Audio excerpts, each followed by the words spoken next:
فستیڤاڵی کان بەردەوامە لە چالاکیەکانی هەرێک لە قوبات تاڵەبانی جێگری سەرۆکی حکوومەتی هەرێمی کوردستان هەروەها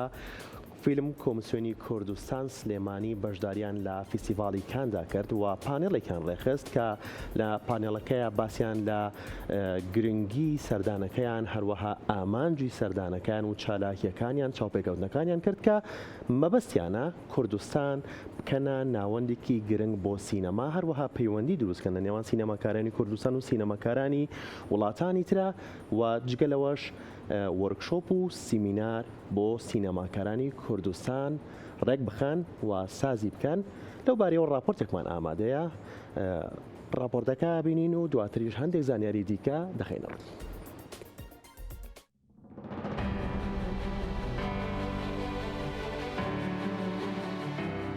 لە 78مین فستیڤاڵی فیلمی کاندا یەکێک لە هەرە ڕووداوە کاریگەرەکانی ساڵ لە مێژووی هونەری کوردیدا ڕوودەدات. ئەویش بەشداریکردنی تیمێکی کوردستانە لە فستیڤاڵی کاندا. قوبات تاڵەبانی جێگری سەرۆک وەزیرانی هەرێمی کوردستان بە هاوبەشی فیلم کۆمیسیۆنی کوردستان سلێمانی و باڤی یاسین سەرۆکی کۆمیتەکە و چەند هونەرمەندێک بەشدارن. ئەوەی جێگی دڵخۆشیە لە ڕێگەی ئەم سەردانەوە ناوچەکانی کوردستان بە فیلمسازانی جیهان و بەرهەمهێنەران ئاشنا دەکرێن تاوەکو بێن و فیلمەکانیان لە کوردستان بەرهەم بهێنن. ئەمەش ڕووداوێکی مێژوویە کە بردێکی پەیوەندی بەهێز لە نێوان بواری فیلمسازی لە هەرێمی کوردستان و جیهان دروست دەکات. لەو بارەیەشەوە قوبات تاڵەبانی بۆمان دەدوێت. زۆر خۆشحاڵین کە کۆمیسیۆنی فیلمی کوردستان سلەیمانی ڕائەگەیەنین لە کان فستیڤاڵی فیلمی کان خۆتان نەزانن گەورەترین فستیڤاڵی فیلمی جیهانە بۆیە کە لێرە ئێمە بەشدار بین بەم شێوەیە هەنگاوێکی مێژوویە و خاڵێکی شەکە خۆم بەش بە حاڵی خۆم شانازی بەوە ئەەکەم کە لێرەین ئەمڕۆ بۆ ڕاگەیاندنی کۆمیسیۆنی فیلمی کوردستان سلەیمانی لە کان. لە دەرەوەی کوردستان کە خەڵک باسی کوردستانەکە عادەتەن باسی کێشەی سیاسیەکە باسی جەنگەکە باسی کێشەی نەوتەکە بەڵام ئەمڕۆ هاتووین بە شێوازێکی تر کوردستان بناسێنین بە جیهان لە ڕێگای سینەماوە لە ڕێگای فیلمەوە لە ڕێگای هونەرەوە بۆیە دەرفەتێکی گرنگە بۆ ئەوەی جیهانی فیلم و پیشەسازی فیلم لە جیهان کوردستان بناسن بزانن کە کوردستان کراوەیە بۆ ئەوەی بتوانن بێن دەرهێنەرەکان بێن بۆ کوردستان فیلمەکانی خۆیان لە کوردستان فیلم بکەن بۆ بچن بۆ وڵاتێکی تر ڕەنگ بێ ئەو سروشتەی کە لە کوردستانە هەیە لە هیچ شوێنێکی تری دنیاە نەبێ ڕەنگ بێ ئەو دەرفەتەی کە لە کوردستانە هەیە ئەو هێزی کارەی کە لە کوردستانە هەیە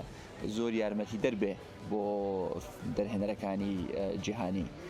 بۆیە خۆشحاڵین کە دیسانەوە لێرە بتوانین ئەو دەرگای کوردستان بکەینەوە بۆ دەرهێنەرە جیهانیەکان. لە هەمان کاتیشە ئەم هەنگاوە پشتیوانێکە بۆ فیلمسازەکانی خۆماڵی بۆ گەشەکردن بە پیشەسازی فیلم لە کوردستان بۆ بەهێزکردنی کەرتێک کە بە فعلی بتوانێت ببێ بە کەرتێک کە ئابووری هەرێمی کوردستان بەهێزکە دوورمان خاتەوە لە هەندێ سەرچاوە ئابووریە تەقلیدیەکان کەرتی سینەما کەرتی فیلم دۆکیومنتری هونەر بەگشتی ئەتوانێت ببێ بە سەرچاوێکی گەورەی داهات و هەلیکار بۆ هەرێمی کوردستان. هەنگاوێکی تر کە لێرە ڕامانگەیاند ڕاگەاندنی سولی فیلم فەند بوو کە سندوقێکی داعمی داراییە بۆ کەرتی فیلم لە کوردستان و بەتایبەتی لە سلەیمانی. ئەمە هاوکار و هاندەرێکی باشە بێ بۆ ئەوانەی کە فیلم دەرهێنن فیلمسازەکان ئەکتەرەکان کەرتەکە بەگشتی کە دیسانەوە لێرە ڕای ئەگەێنین ئەهمیەت و هەیبەتی خۆی هەیە و گرنگیشە بۆ مستەقبەلی کەرتی فیلم لە کوردستان کە بتوانن لەسەر پێی خۆیان بوەستن و چیتر فیلم سازی هیوایەت نەبێ ببێ بە پیشەیە کە خەڵک بتوانێت بژێوی ژیانی خۆی پێ ببەستێتەوە.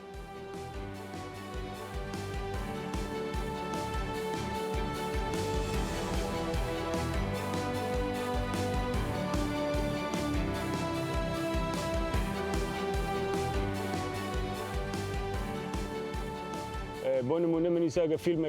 فیلمێکم هەست فیلمێ بێ دۆکومنتارە بێگەرەکمە دروستیکەم داستانەکەی خۆدی بێژی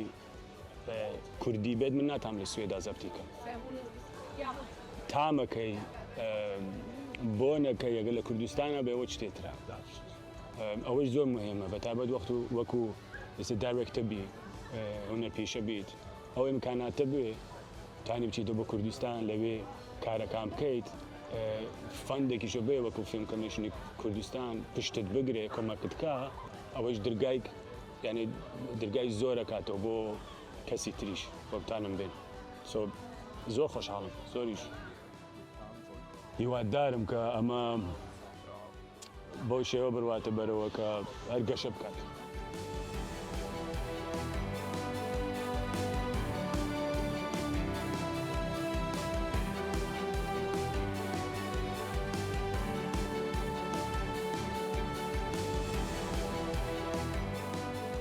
لەڕێی ئەم فیلم کۆمیسیۆنەوە هەوڵی خۆمان ئەین کە کوردستان بەرینە دەرەوە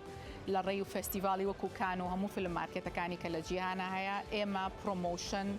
لەگەڵ لۆبیکردن بۆ کوردستانەکەین وەکو مووقعێکی تەسویر وەکو شوێنێکی تەسویر بۆ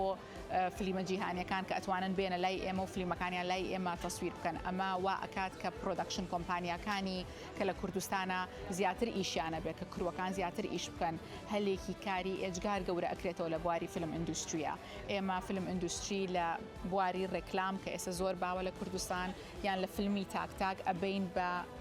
ئەیکین بە ئیندوستریەکی گەورە ئەمە یەکێ لە ئیشەکانی فیلم کۆمیشنە لە لایەکی تریشەوە فیلم کۆمیشن هەوڵ ئەیات کە ئیندوستریەکی پرۆفشنەڵ دروستکە لە ڕێی هەموو وەرکشۆپ و لاب و ماستەر کلاس کە لەگەڵ خەڵکی جیهانیە ئەیکینیان هێنین بۆ کوردستان کە گەنجەکان ئەتوانن بەشدار بن بۆ ئەوەی سێکتەرەکە بەرینە لێڤڵێکی ئینتەرناشناڵ شانمان بە شانی وڵاتەکانی دراوسێ و وڵاتانی جیهان بێت.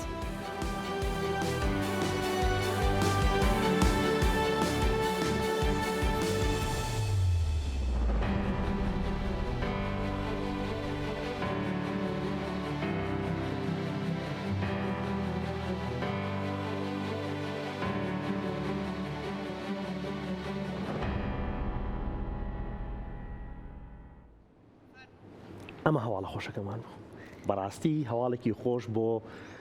عاشقانی فیلمسازی سینەماکاران لە کوردستان هەواڵێکی زۆر خۆشە بەشداریکردنی ستافێک تیمێک لە کوردستانەوە لە فستیڤاڵی فیلمی کانە و ئەوەی لە ڕاپۆرتەکە سەرنجی منی ڕاکێشا و مێزە بوو مێزێکی زۆر جواندانرابوو لە بەردەم بەڕێز قوبات تاالبانی جێگری سەرۆکی حکوومەتی هەرێمی کوردستان کە چەند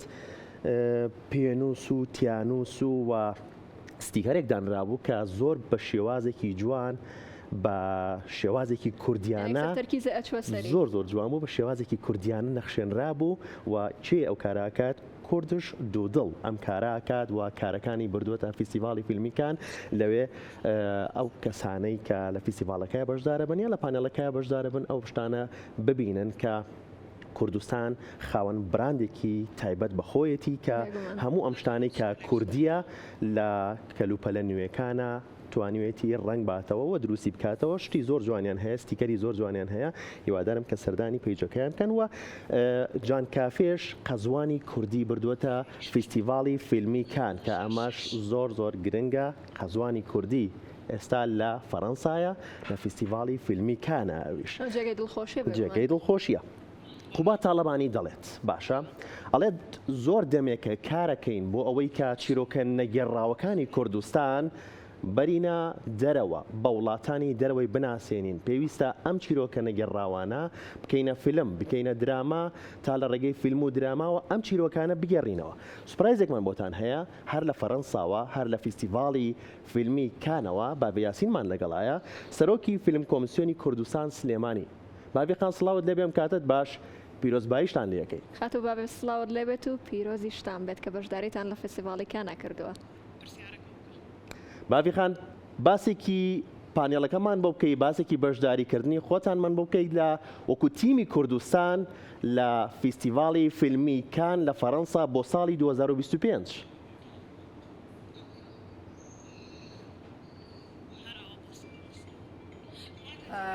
ئێمە وەکو فیلم کۆمیسیۆنی کوردستان سلەیمانی لە کان پانەڵێکی زۆر باشمان کرد کە ئەمە یەکەم جارە لە فیلم فەستیڤەڵی کان لە فیلم مارکەتی کان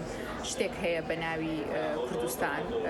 بوسێک هەیە بە ناوی کوردستان و ئاکتیڤیتی هەیە بە درێژایی ئەمدا ڕۆژە لەسەر ئەم کۆمیسیۆنە و لەسەر ئەمە چ گرنگیەکی هەیە بۆ کوردستان یەکێ لەو ئاکتیڤیتیە گەورانی کە کردمان بەڕاستی پانەلێک بوو لەسەر بەناساندنی کوردستان وەکو لۆکیشنێکی تازەی فیلم لە شەرق ئەوسەتا بە هەموو جیهان لە پانەلەکە بێگومان کاکوبات بەشدار بوو لەگەڵ چەندەها پرۆفشنەڵ لە بواری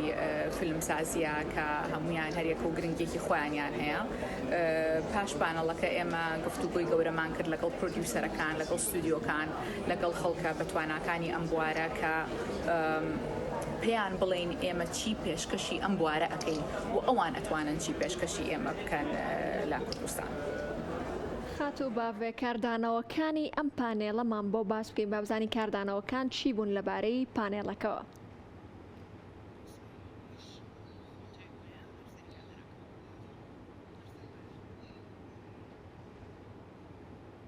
وڵی کاردانەوەکە ینی نەبێ بە شتێکی مبالەخە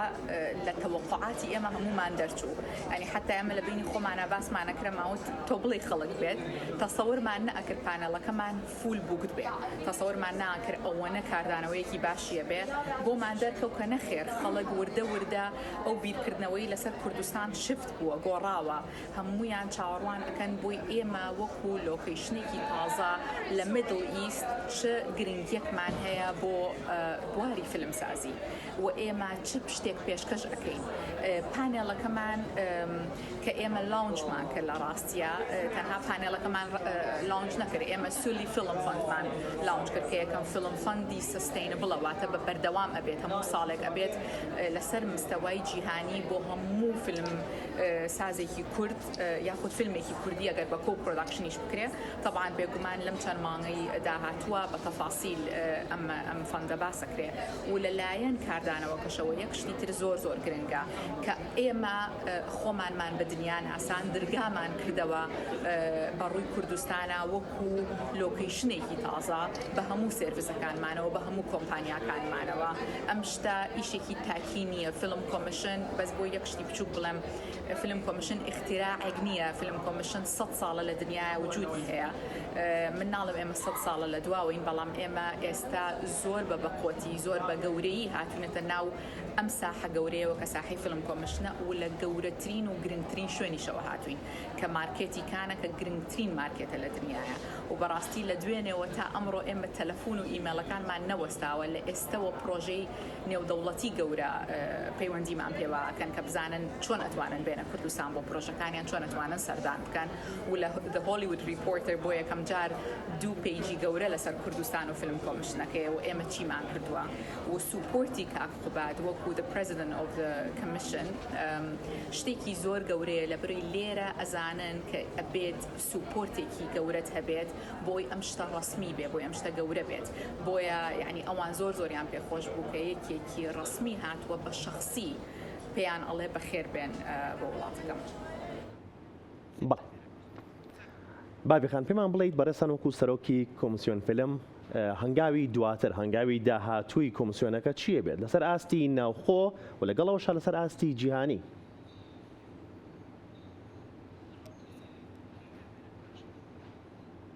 وەکو فیلم کۆمیسیۆنی کوردستان سلەیمانی لەبەر ئەوەی مێمبەرین لە دوو شوێنی زۆر گرنگ کە حەزەکەم بە کورتی باسی کەم AFCI لەگەڵ AFC net ئەگەر فیلم کۆمیسیۆنێک بە شێوەیەکی ڕسمی نەخرێتە سەر خەریتەی بواری فیلمسازی ناتوانێت مێمبەر بێت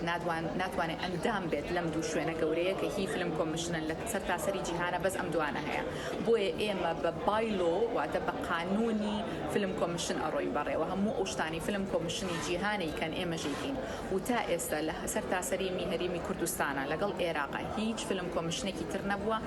نە لە کۆن نە لە ئەم دقەی کە ئێمە قساکەین و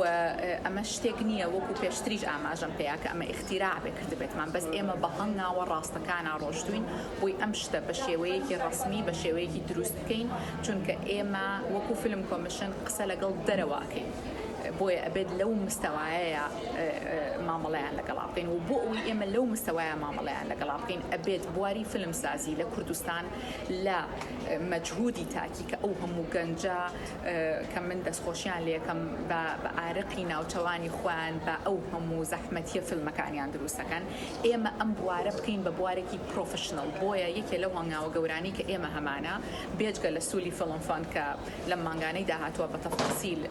ئەناوسەکرێت و باسەکرێ بەس ئێمە ئەو شتەشمانەیە کە پێوترێت capacity building programs کە بە درێژایی 12 مانگ ئێمە بە بەردەوام لافمان ئەبێت ماستر کلاسمان ئەبێت وەرکشۆپمان ئەبێت و دووبارە نەک لەسەر مستەوایەکی لۆکەڵی بەڵکو لەسەر مستەوایەکی عالەمی لەگەڵ خەڵکی جیهانی زۆر گەورە لەگەڵ پرۆفشنڵە گەورەکان لەسەر تاسەری جیهان لەگەڵ ئینستیتوشنە گەورەکان لەگەڵ فیلم سکوڵە گەورەکان کە ئێمە ئێستا لە گفتوگۆیان لەگەڵیانە بۆ ئەوەی خەڵکی پرۆفشنڵمان بۆ بنێرن هەموو تەلەبەیەک کە ناو ئەنووسێت لەم لاب و وەرکشۆپ و ماستر کلاسانە بە بێ بەرامبەرە لەبەری ئێمە بەلامانەوە گرنگە ئەم مستەوای پرۆدەکشنە بەرینە مستەوایەک لێڤڵێکی پرۆفشنڵ لەبەرەوەی گرنگترین هەنگاو ئەوەیە کە ئێمە کروی پرۆفشنڵی زۆر پرۆفشنڵمانە بێ کە ئێمە هاتین پرۆدەکشنێکی دەرەوەمان هێنا بۆ کوردستان 200-300 نەفەری سوپر پرۆفشنڵ هەبێ کە بتوانن لەسەر ئەم سێتە ئیش بکەن لەبەر ئەوەی فیلم کۆمیشن گەورەترین هەلی کار دروست ئەکات لە بواری ئاودیۆ ڤیژوەڵ هەموو شتێکی سەمعی و مەرئی بۆیە ئێمە هەوڵ ئەدەین و ئیش ئەەکەین لەسەر دروستکردنی ئەم سێکتەرە لە کوردستان کە ببرێتە مستەوایە کە شانی بەشانی هەموو وڵاتەکانی تری ریجنەکە بێت کە بە ماوەی 20-25 ساڵە کۆمیشنیانەیە. دەستخۆش بابی خان هەواڵێکی زۆر خۆشت پێداین هەواڵێکی زۆر خۆشی یا بە فیلم سازان بە سینەماکارانی کوردستان و هیوادارین هەنگاوی زۆر باشتان ناوە سارد نەبنەوە بەردەوام من لەم هەنگاوە باشانەتان و هەنگاوی زۆر باشتر و جدیتر بنێن و ئەوەی گرنگە سەردانی تیمی کوردستان بۆ فیستیڤاڵی فیلمیکان دەنگدانەوەی زۆری لێکەوتەوە نەک لە ناوخۆی کوردستان وەکو بابی خانش باسی کرد